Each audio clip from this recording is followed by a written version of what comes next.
They guarded Nazi death camps, then became Hitler's most brutal tank killers, from Le Paradis massacre to Demyansk hellfire. This is the true story of the SS Totenkopf Division, the elite that terrified even the Wehrmacht. Subscribe. History's darkest chapters start now. Chapter 1. From Camp Gates to the Battlefield. On an SS training ground outside Dachau, a line of young men stands motionless in black uniforms.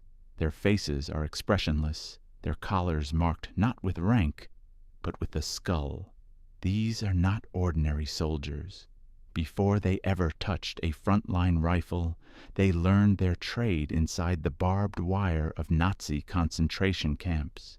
The elite that came from the camps, the future 3rd SS Totenkopf Division, was born from the SS Camp Guard units, the Totenkopfverbände, the Death's Head units that ran Dachau, Buchenwald, and other early camps. Recruits were chosen young, tall, physically fit, and racially pure, then drilled not just in discipline, but in absolute obedience and ideological hatred.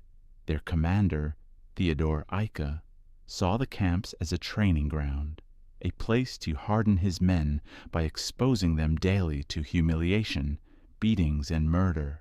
For Eicke, these guards were an elite within an elite, the purest product of National Socialism. He told them they were not mere jailers, but a knightly order guarding Germany from its internal enemies. The lesson was simple and deadly.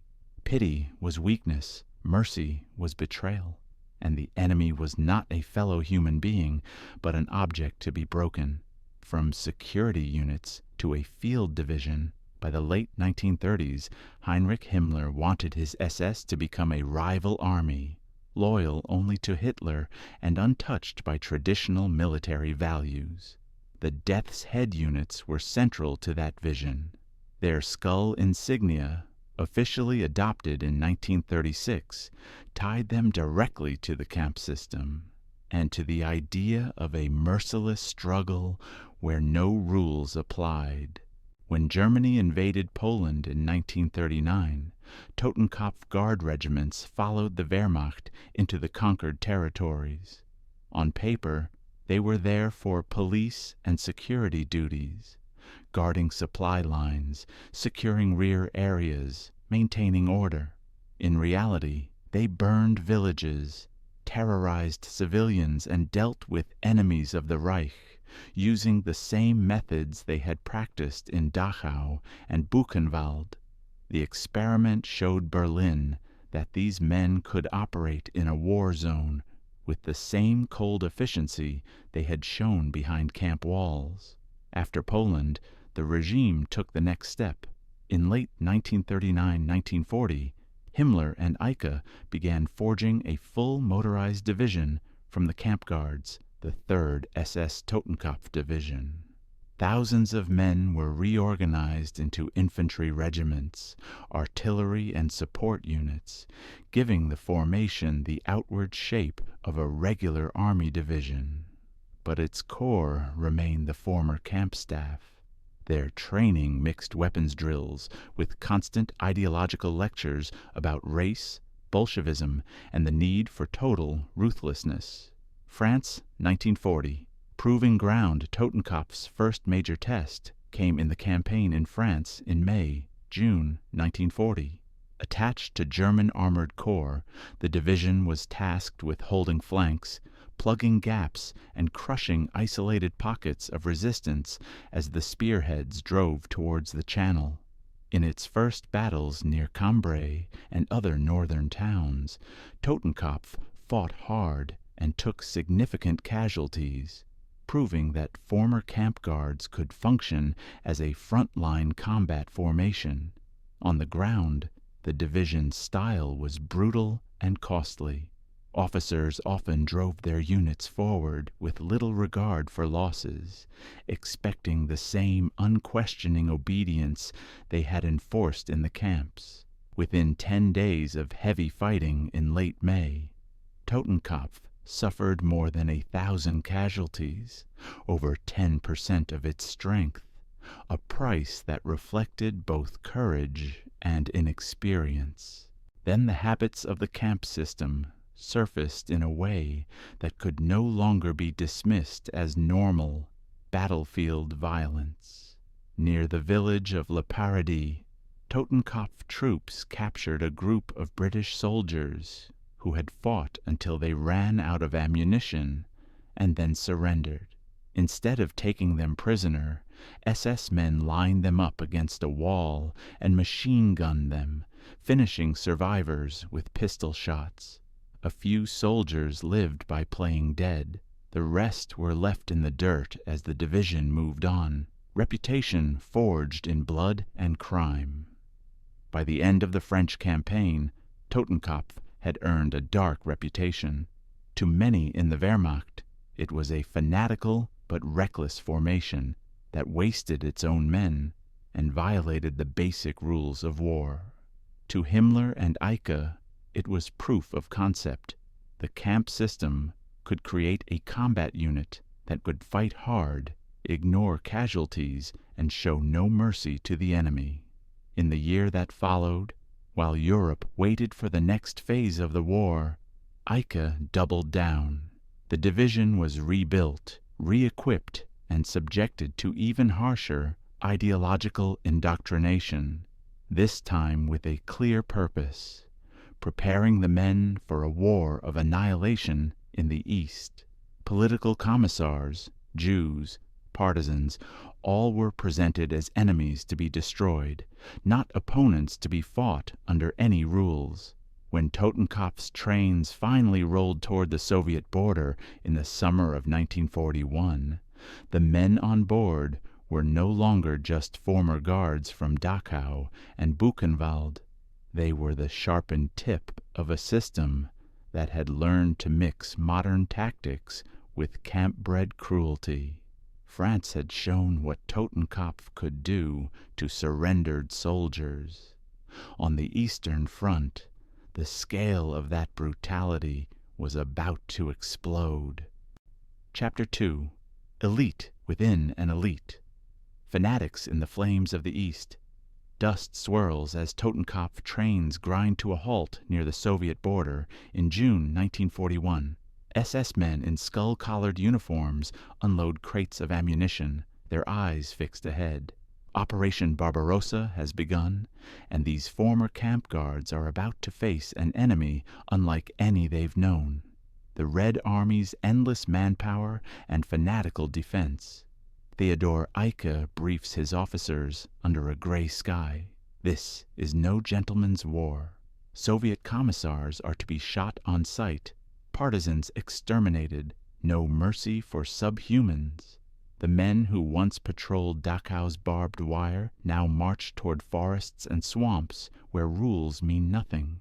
Barbarossa.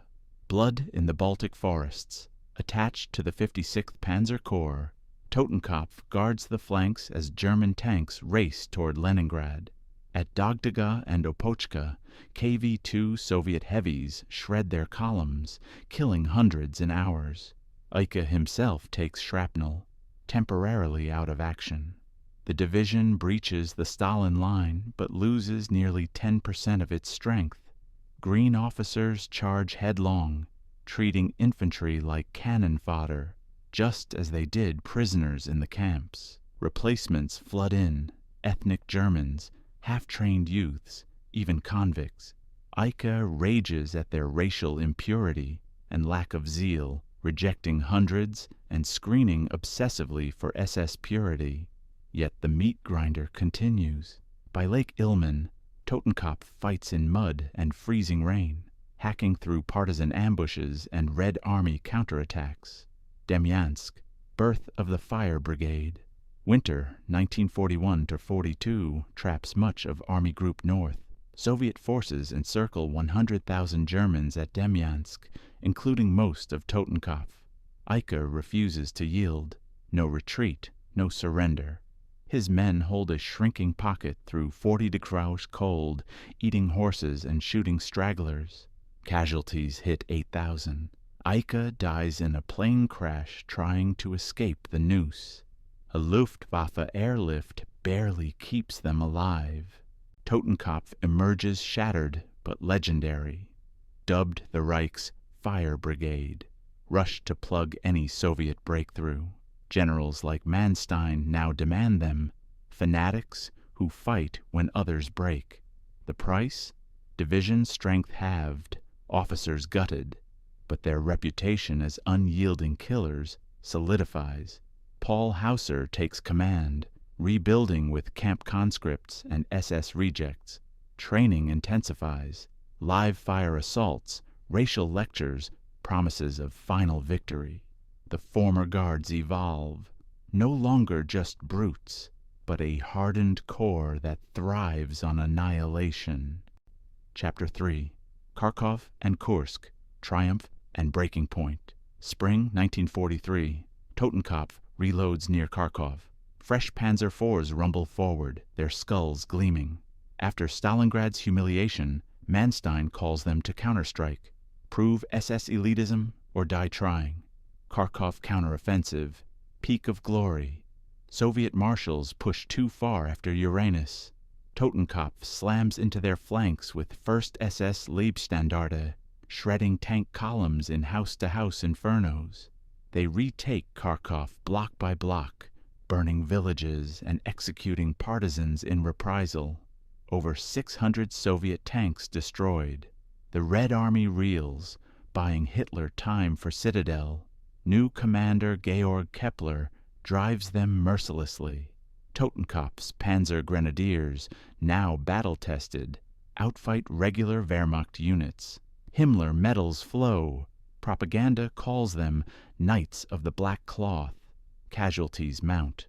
2,000 dead, but they've peaked as Hitler's shock troops. Kepler falls wounded. Max Simon steps in. The division licks wounds, absorbing fanatical Hitler Youth and Volksdeutsche, all drilled to Eike's ghost, fight or perish. Kursk, Prokhorovka, and the tipping point, July 1943, Operation Citadel. Totenkopf leads the southern pincer at Prokhorovka, the largest tank clash ever. 1,500 T-34s and T-70s smash into their lines. SS Panzers burn in waves. Totenkopf holds the seam, countercharging into Soviet hull-down positions, but loses 40 tanks in days. Tactical wins, villages cleared, salients crushed, mask the disaster. Soviet depth and numbers grind them down. By retreat, Totenkopf is a husk. 10,000 casualties, Panzer Regiment gutted. Kursk proves the Fire Brigade can't extinguish the Red Steamroller alone.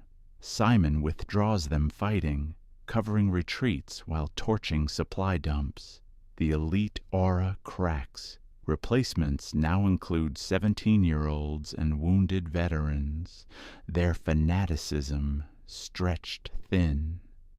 Chapter 4. From Black Knights to Branded Criminals. 1944. Totenkopf staggers west from Ukraine, skulls dulled by mud. No more triumphs, just rearguard scraps, Warsaw Uprising flanks, and Himmler's desperate schemes. The Fire Brigade flickers out. Hungary and spring. Awakening, last gasp. Lake Balaton, March 1945. Operation Spring Awakening. Totenkopf anchors the final SS offensive. Mud bogs their tigers. Soviet artillery pulverizes positions. They hold days, then crack. 8,000 casualties in a week. Heinz Lammerding takes over, ordering scorched earth. Villages razed, civilians shot. Berlin falls. Survivors flee to the west, dodging NKVD camps. Himmler strips their cuff titles. No more Totenkopf. Honors for the dying Reich. Reckoning and legacy. Denied Nuremberg pins Le Paradis. Malmedy echoes on them. Veterans scatter, some to Argentina, others deny camp routes in memoirs, claiming just soldiers. Courts hang officers, survivors fade into silence. Totenkopf's path from Dachau gates to Demyansk hell, Kharkov glory to Balaton mud, reveals the cost of Eike's vision. An elite forged in camps became a battlefield terror, then a cautionary ruin. Their skulls, once symbols of purity, mark history's most infamous division. Totenkopf, forged in camps, hardened in Demyansk, broken at Kursk, erased by their own Führer. 35,000 dead, countless war crimes, one infamous skull. What turns jailers into fanatics? Drop your thoughts below and hit the bell for more forbidden chapters of WW2.